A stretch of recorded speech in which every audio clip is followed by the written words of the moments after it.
Un mums studijā pievienojies Zaļo un Zemnieku savienības sastāvā ietilpstošās partijas Latvijai un Ventspilī vadītājs Aivars Lembergs. Labrīt! Labrīt!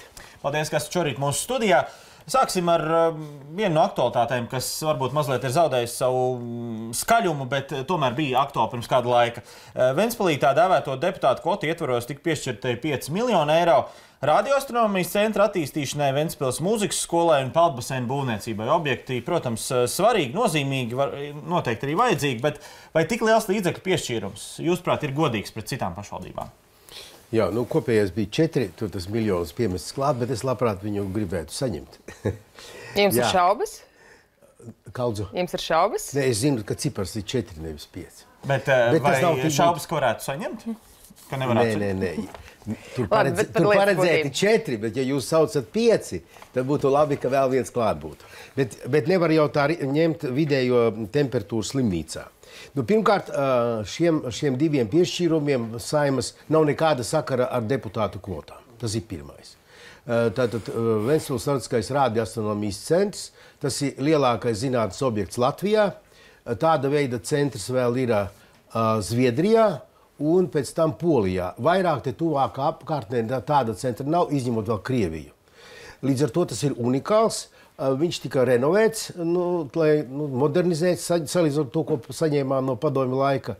Un šobrīd ir paredzēti 4 miljoni tuvāko 3 gadu laikā šī centra attīstībai, un viņam vajadzētu pelnīt naudu, jo viņi ne tikai nodarbojas ar radioastronomiju, bet nodarbojas arī ar praktisko pielietojumu. Nu, lūk, un bija atbrauc pie mums Šadurskungs, viņš, zināt, viņš nav tikai ministrs, bet viņš arī profesors, un viņš iepazinās, kas ir izdarīts centrā un ko vajadzētu, un viņam nebija šaubu, ka tas ir atbalstāms, tāpat kā Kučinska kungam un Vucāna kungam, un arī Reizniece labi zina šo centru. Tas ir punkts pirmais. Tā kā kvotām tam nav nekāda sakara. Otkārt, ja runājam par mūzikas skolu, tad tā ir valsts mūzikas skola. Vienīgā Latvijā mūzikas skola, kurai nav savas ēkas, savu telpu, jo tad pēc Zoltūdas traģēdijas šos ēku slēdza, jo tur bija telpas, kurās draudēja iekrist griesti. Neskaitāms mūsu vēstules bija bez nedzirdēja neviens, bet tā, kad notika traģēdija Rīgā, tad pēkšņi visi sadzirdēja. Un skaidrs, ka mūzikas skolai vajadzīga ēka, un tāpēc arī tā nauda tika papildus piešķirta, jo bija beidzies iepirkums. Mēs zinājām, kāda tā galīgā cena. Lūk, un visbeidzot, Olimpiskais centrs, tā ir nacionālā sporta bāze. Kopā tika piešķirts visa veida sportam. Man atkal tam nekāda sakara nav ar deputātu kvotām, vismaz tās attiec uz Ventspili. 17 miljoni, un no 17 miljoniem 1,5 ir Ventspils Olimpiskam centram. Nu, minēšu tādu faktu. Ventspilī 1 baseins, Daugavpilī 6, piemēram. Ja? Valmiera mazāk pilsēta. Daugavpils gan krietni lielāk. Nu, kas krietni, labi, viņi 2 reizes lielāki, bet ne 6 reizes lielāki. Valmiera daudz mazāk pa Ventspili, viņiem ir 1 baseins, viņiem būs vēl 1 baseins. Tā kā viss tas ir normāli, sakarīgi, un visbeidzot, mīļie, es esmu ievēlēts par vadītāju, un mana pienākums ir rūpēties pa Ventspilu un pa ventspilniekiem. Tā kā man neko nevajag pārmest. Neviens jums arī neko nepārmet, bet ja skatāmies tādā proporcionālā sadalījumā, nu nav noliedzams, ka Ventspilī patiešām dāsni finansējums tiek. Nē, es jums nepiekritīšu. Es jums minēšu citu faktu. Kopā nākošajos 3 gados sportam ir paredzēti 36 miljoni. Visai Latvijai izņemot Rīga.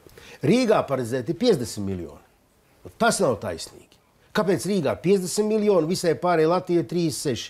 Kāpēc rīdzinieki cepas, ka Latvijai pārējai dot sportam, bet tad, kad dot milzu naudu Rīgai, tad nav nekādu pretenziju? Kāpēc tā?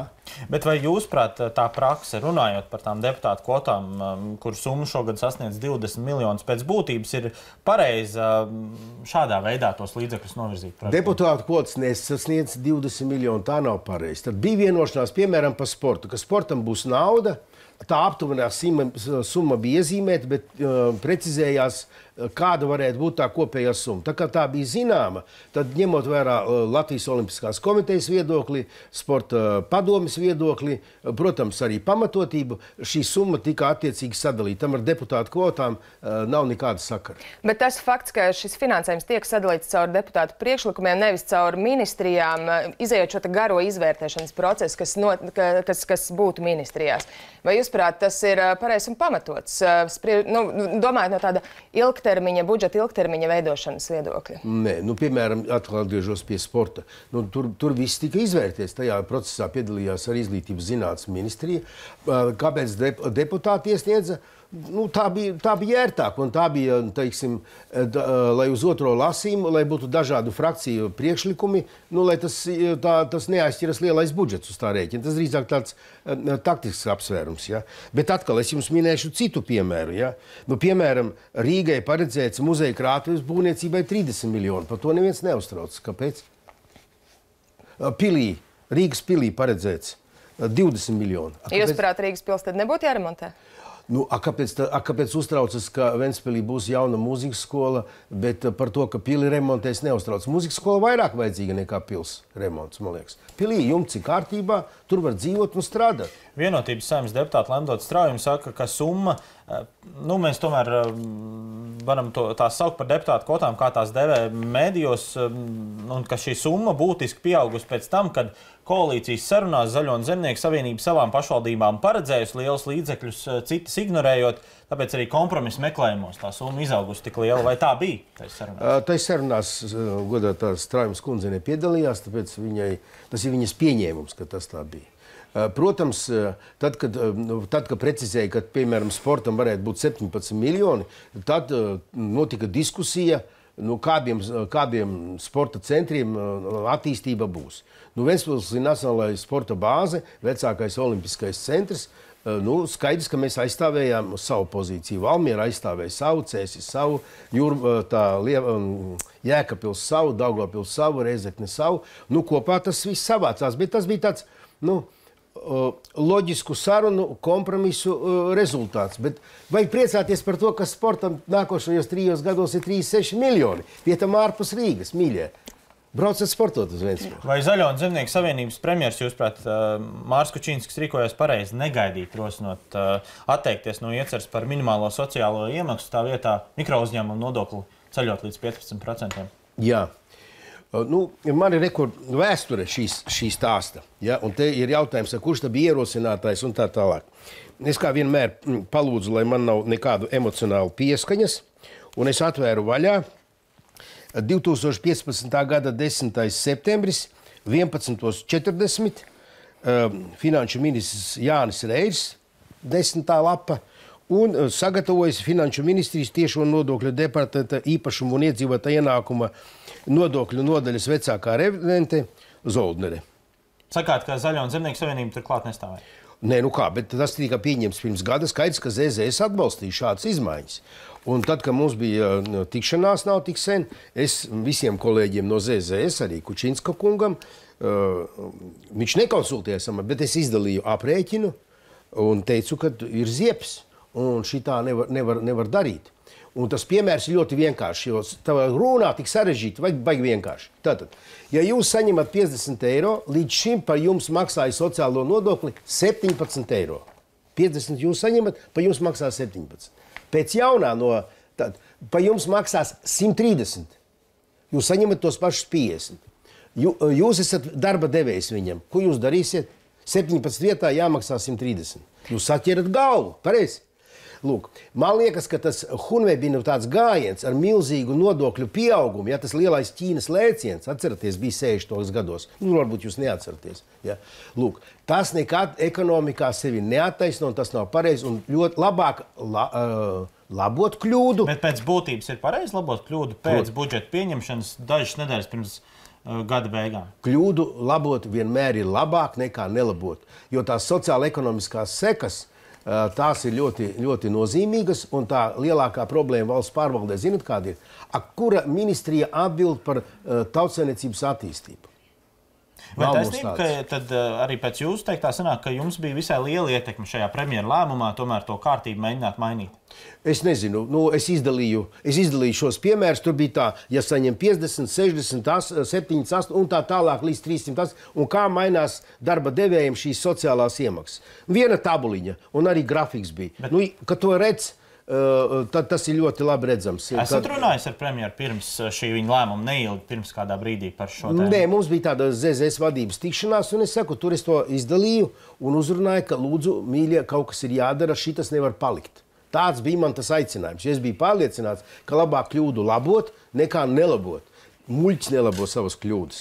Savukārt vēl viens aprēķins rāda, ka neieņemot lielākā apmērā sociālās iemaksas, mēs jau pēc 2-3 gadiem sociālais budžets var piedzīvot pat mīnus 20 miljonu deficītu.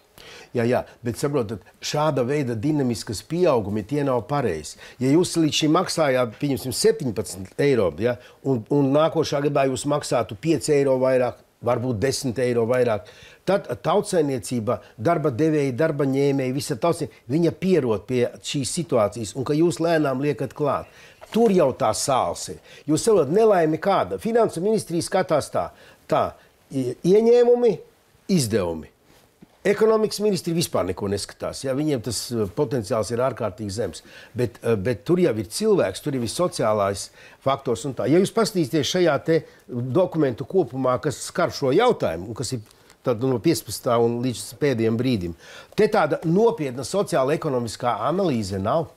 Bet tad šobrīd Finanšu ministrija, teiksim, gadu strādājot, ir darījusi pēc labākās sirdsapziņas, lai skaidrotu gan uzņēmējiem, kāpēc ir nepieciešams palielināt sociālās iemaksas, gan iedzīvotājiem. Piemēram, vai ir izskanējis, jūsuprāt, pietiekami arī tas fakts, ka cilvēkiem strādājot nepilnu slodzi un maksājot šīs mazās sociālās iemaksas, lai viņi kaut vai minimālo pensiju sakrātu, viņiem vairāk kā 50 gadi ir jāstrādā. Pats mazākais. Labi nodomi ved uz elli, jā. Tas ir tas gadījums. Es jums saku vēl vienreiz. Nodomi ir labi, bet līdz tam labajam nodomam vajag nonākt soli pa solim, nevis taisīt revolūciju. Revolūcijas taisīšana ekonomikā nekad nenoved ne pie kā laba. Jo runājam par Finansu ministriju.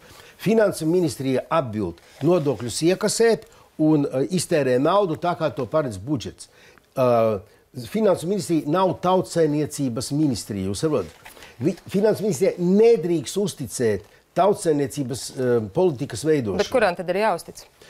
Ekonomikas ministrija, bet tās potenciāls ir ārkārtīgi zems. Es arī premjeram esmu teicis, ministru kabinetā ir pārresoru koordinācijas centrs, tur kā 30 cilvēki. Viņus vajag salikt kopā ar ekonomikas ministriju, tad ekonomikas ministrija būs daudz lielāka. Bet ekonomikas ministre pirms gada bija Dāna Reizniece-Ozola, tad viņas vadībā arī ekonomikas ministrijai bija šis pats zemais potenciāls un nespēja veidot tautsaimniecības politiku? Protams, viņai bija tie darbinieki, cik bija, bet ziņotājs par šiem jautājumiem tad valdībā bija. Vienā gadījumā bija finansu ziņotājs bija Finansu ministrija. Un es arī Strājumas kundzei teicu, mīļie, iebrauksiet auzās, ja jūs uzticēsiet Finansu ministrijai, tautsaimniecības politikas veidotājs. Minimālās sociālās iemaksas gan atbalstīja arī Labklājības ministrija un Labklājības ministrs Uldis Auguls, tā skaitā. Atkal Augulims, ko viņš skatās? Viņš skatās, pieliks klāt sociālo nodokli, būs vairāk ienākumi sociālā budžetā, viņš jau atbild šo šauro sfēru. Tāpēc ir vajadzīgs institūcija, kas skatās uz tautsaimniecību kopumā. Latvijai tā ir milzu problēma, tādas nav. Nav ministrija, kas ir tautsaimniecības politikas veidotāji. Vai šobrīd redzat, kur no Latvijas institūcijām spēs risināt to problēmu, ja sociālais budžets piedzīvos 20 miljonu eiro bedri? Mums jau Latvijas valdībā jau tas būs jārisina. Ja? Es domāju, ka to visu var salāpīt.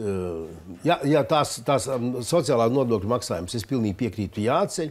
Vai jāpieliek tie 15%? Es esmu lūdzu iedodiet aprēķinus, jo tā teikt labi, slikti. Es tā, ka ekonomists neesmu pieredzis, man patīk, ka viss ir aprēķināts. Pie tam visu laiku rēķina vidējos rādītājus Latvijā. Rīga ir viens stāsts, Kurzeme cits stāsts, Latgale cits stāsts, pie tam Kurzem arī dažādi stāsti. Ja. Liepājā viena situācija, Talsos cita situācija. Un tādā reģionāla vērtējuma šīm izmaiņām sociāla-ekonomiskajā politikā vispār nekad nav. Bet tad finanšu ministra Dāna Reizniece-Ozola strādājas labi vai slikti, jūsuprāt, pēdējā laikā? Nu, vajadzēja iedziļināties, protams, vairāk šajā problēmā, bet Dana Reizniece Ozola atbild par to, lai nodokļus, kādus ir noteicis parlaments, lai tie tiktu iekasēti. Par to gan viņa atbild. Bet viņa neatbild par tautsaimniecības politiku.